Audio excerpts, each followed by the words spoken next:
waxa aan waagi hore ka xishoon jiray inay hooyaday ii dhashay sidaan ayna qisadeyda ku bilaabantay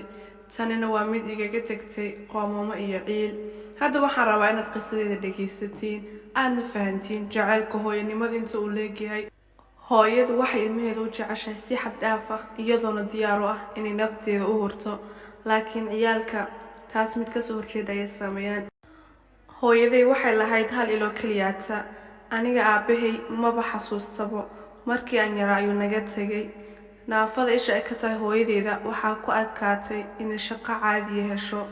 saas darteedna waxay ka shaqayn jirtay shaqo walba isli karto oo ku maareyn karta nolosha ilmahaada markii aan dhigan jiray dugsiga hoose hooyadii waxay ka shaqayn jirtay meel maqaayada mar waliba aan hooyadeeda kula kulmo meesha waxaa iska dhigi jiray inaana iyada aqoonin maadaama aan ka baqaayay saaxiibadeeda haddii arkaan inay igu caayi doonaan maalin maalmaha ka mida hooyadeeda waxay igu soo booqatay galaaska si ay ogaato xaaladeyda tan aad ayay iga naxisay waana jaray kor ayaan istaagay xoog ayaan u xanaaqay waxaana ka baxay galaaskii anoona rabin inaan iyada arko markaan banaanka soo baxay ayuu igu dhahay wiil aasku galaas ahayn hooyadaada dad qalatamiya hadalkan xoog ayuu ii dhaawacay waxaana rajay inayna hooyadii dunidan sii jooginbo waxaana ku dhahay miyayna ku wanaagsaneyn inaad iska dhimatidbo aan mar dambe wajigaaga arkin laakiin kama ayna jawaabin hadalkayga ima ayna tusina dareemaheeda iyo waxay markaasi dareentay mana rabin hal mar oo kaliyaata inaan hooyaday guriga ku arko waxaan bilaabay inaan keligay shaqaysto si xoog waliba aan noloshan uga fogaado hooyadeyda waan weynaaday naag ayaan guursaday guri ayaan samaystay ilmana waan dhalay hooyadeyna wax muddo ah hadalka ma aanan maqlin warna iskama haynin ciyaalka eeyadow tani weligeed may arkin markay hooyadii albaabka soo qaraacday ilmahayga ayaa ka furay waa ayna ku qoqosleen waa soo baxay waxaana ku dhahay sideed ku awood inaad gurigayga timaadid ilmahayga inaad ka cabsiisid iga qari wejigaaga cod hoose ay ku dhahday iga raali noqo adrees qalad ayaa soo qaatay maalmo kadib warqad ayaa iga imaatay iskuulkayga xaaskaygana waxaan u sheegay in aan ganacsi u bixi doono anigoo ka raali gelinayo mayna ogeyn hooyadeyda mana rabin inaan kala hadlo weligay xaaladahaas oo kaleeto iskuulka markaa miitinka kasoo baxay kadib waxaan iska aaday gurigaygii hore dariskayga ayaa wuxuu ii sheegay inay hooyaday dhimatay tan waxba igamaysan dhibin laakiin waxa uu ii dhiibay warqad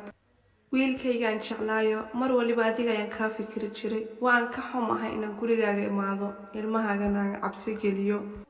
waxaan maqlay inaad class meetingka imaanaysid ma og inaad sariirtan kasoo kici doono mar labaadna is arkayno aad ayaan uga xumahay inaad yaraantaada iga xishoon jirtay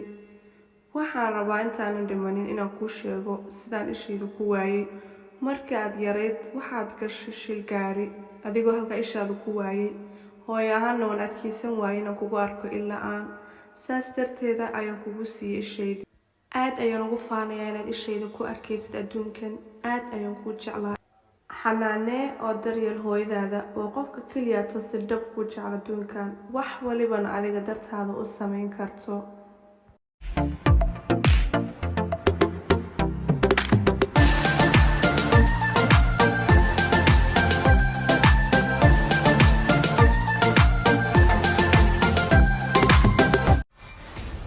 asxaabteena jecelnahay maantana waxaan rabay inaan idin mahad celiyo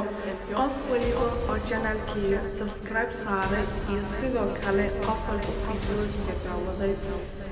waxaan idin leeyahay aad baad u mahadsantihiin ugu dambayna waxaan soo gaarnay 2,000 oo subscribers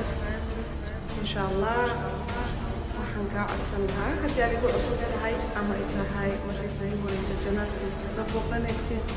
inaad subscribe ii saartid asxaabtaada iyo dadkaagan aad la wadaagtid fiidiyahayga